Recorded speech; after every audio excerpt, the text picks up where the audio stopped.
Dari yang pengalaman saya dan dari analisa saya bisa berikan nilai sekitar 90.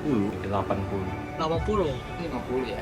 Dimana meskipun saya itu kaum minoritas agama Buddha di Aceh, mereka tuh cukup menghargai dan juga cukup membantu saya.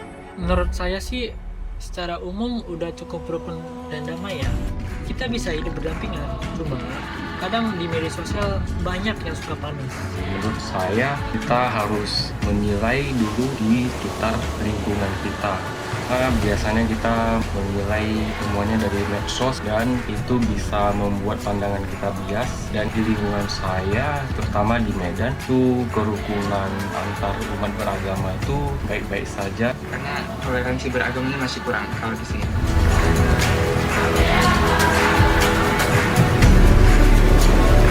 Di agama Buddha, bagaimana ajaran tentang hidup rukun dengan memeluk agama lain. Balik lagi ke pertanyaan yang nomor 1, yang saya alami sih masyarakat di sini, tiap agama, tiap masyarakat yang menganut agama yang berbeda tetap melakukan ibadahnya dengan tenang dan damai ya, ibadah ini.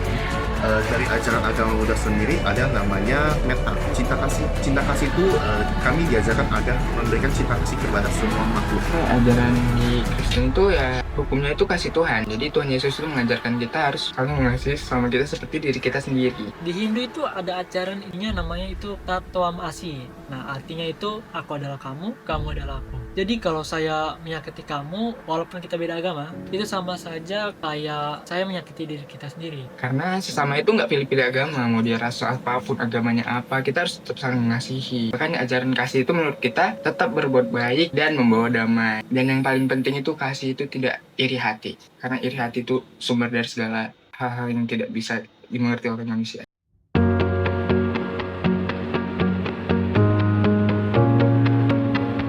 Yang pertama, di sini Islam memerintahkan berbuat baik dan berlaku adil kepada semua manusia, tidak hanya toleransi tapi juga berlaku adil dan berbuat baik kepada non-muslim yang tidak memusuhi. Islam mengajarkan tidak ada paksaan dalam agama. Allah menegaskan bahwa pilihan dan keyakinan adalah hak setiap manusia. Dalam surat Al-Baqarah ayat 256, tidak ada paksaan dalam menganut agama.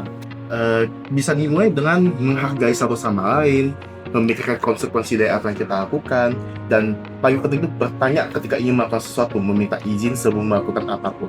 Hindu mengajarkan kita untuk menganggap semua orang itu bersaudara. Nah, itu ada artinya juga, yaitu Vasudhaiva Kutumbakam. Para pemuka agama harus memberitahukan kepada pemeluk agamanya masing-masing untuk tetap harmonis dalam menjaga kerukunan beragama dan lebih toleransi terhadap agama meskipun berbeda-beda pandangan.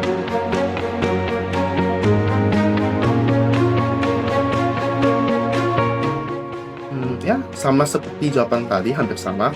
Menghargai satu sama lain, bertanya, jaga omongan, mengecek fakta dulu sebelum melakukan apapun. Ya, kita harus pelajari agama masing-masing dengan sebaik mungkin. Kalau pemahaman tiap umat beragama itu sudah benar dan dilaksanakan dengan sungguh-sungguh, saya rasa keharmonisan akan terjaga dan kerukunan juga akan terjaga. Menghormati keberagaman sebagai ketetapan Allah. Caranya itu sebenarnya gampang. Kita itu harus jadi garam dan terang di masyarakat. Artinya kehadiran kita itu harus membawa rasa damai dan kita mempunyai dampak positif itu untuk masyarakat lainnya.